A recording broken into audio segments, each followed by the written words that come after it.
Nadiskubre ng isang web developer at data analyst ang pagsingit daw ng dalawang Chinese websites sa internet connection ng isang telco sa Pilipinas. Hindi raw ito napapansin ng mga user kaya posibleng nakokompromiso ang kanilang privacy. May report si Ivan Mayrina. Nakakatuwa nga eh. Inaayos ng web developer at data analyst na si Dominic Ligot ang website ng ina nitong nakaraang Webes nang may madiskubre siyang kahinahinala. May naisingit na script sa kanyang program na hindi niya ginawa.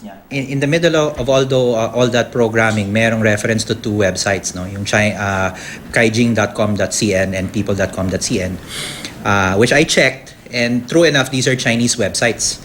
Pag linode mo yung website at nandun yung script, i-check muna niya, are you on these two Chinese websites?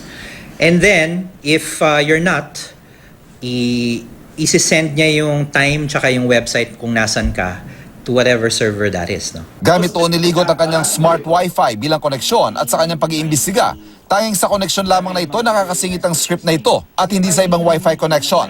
Nakababahala raw ito, sabi ni Ligot. Pero aminado siyang wala pa siya ebidensya mabigat na China ang nasa likod nito. Ang malinaw daw sa nadiskubre niya. Una, nasisingitan ng ating pag-browse sa internet ay ibang programa na hindi natin alam at posibleng nakokompromiso ang ating privacy. At ikalawa, maraming website ng mga ahensya ng gobyernong hindi secure. Ibig sabihin, madaling pasukan ng mga hacker. Pag nag-load ka ng webpage, akala mo galing yan agad doon sa pinanggalingan. Kunyari, I load Malacanang, ina-assume mo yung Malacanang kausap mo no, sa website. Pero actually hindi, maraming pinupuntahan yung traffic na yan. It happens siguro in a few milliseconds. Pero during that trip, anything can happen. Sineseryoso ng DICT ang alegasyon ni Ligot at sa kanilang paunang investigasyon, lumalabas na sa smart Wi-Fi nga lang nakakasingit ang script na nakakonekta sa dalawang Chinese website.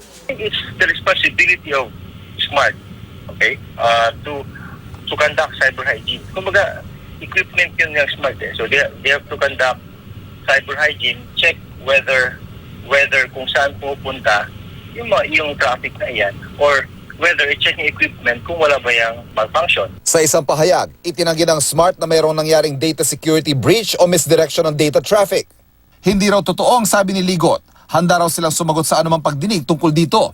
Iginit ng Smart na pinahahalagahan nila ang privacy at security ng datos sa kanilang mga user. Iniimbestigahan na rin daw nila ang mga aligasyon ni Ligot.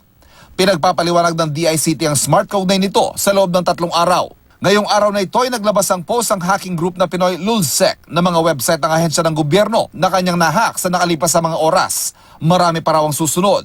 We called all agencies of the government to conduct extensive monitoring on their information system. Meron na po kaming cyber intelligence kung sino yung mga yan. And after their hacking spree, and we will be running after them.